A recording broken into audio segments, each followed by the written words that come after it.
اللہ تبارک و تعالی جل جلالہ نے حضرت موسیٰ کلیم اللہ علی نبینا علیہ الصلاۃ والسلام کی طرف وحی فرمائی،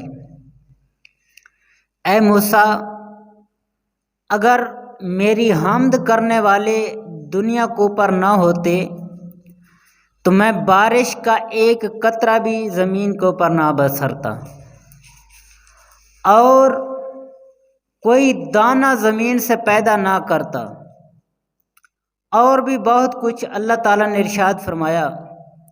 اور ساتھ یہ فرمایا کہ اے موسیٰ، میرا قرب چاہتے ہو، ایسا قرب جیسے تمہاری نظر کو تمہاری آنکھ کے ساتھ قرب ہے،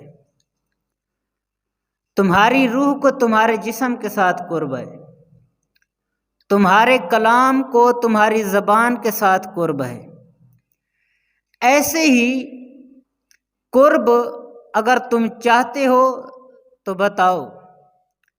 تو حضرت موسیٰ کلیم اللہ علی نبینا علیہ الصلاۃ والسلام عرض کرتے ہیں، یا مالک کائنات، میں ایسا قرب چاہتا ہوں۔ تو اللہ تبارک و تعالیٰ نے ارشاد فرمایا، اے موسیٰ کلیم اللہ، اگر ایسا قرب چاہتے ہو تو پھر میرے حبیب حضرت محمد مصطفیٰ صلی اللہ تعالیٰ علیہ وسلم پر کثرت سے درود پڑھا کر۔ تو اتنی شان ہے درود پاک کی۔ اور حضرت موسیٰ علیہ السلام سے اللہ تبارک و تعالیٰ نے فرمایا، اے موسیٰ، کیا تم چاہتے ہو کہ محشر کے دن، قیامت کے دن مجھے پیاس نہ لگے؟ تو حضرت موسیٰ علیہ السلام عرض کرتے ہیں، یا میرے مالک، جی میں ایسا چاہتا ہوں۔ تو اللہ تعالیٰ نے فرمایا، اے موسیٰ، اگر ایسا چاہتے ہو تو پھر بھی میرے حبیب پر کثرت سے درود پڑھا کرو۔ تو ہمیں چاہیے کہ ہم حضور نبی کریم علیہ السلام پر کثرت سے درود پاک پڑھا کریں۔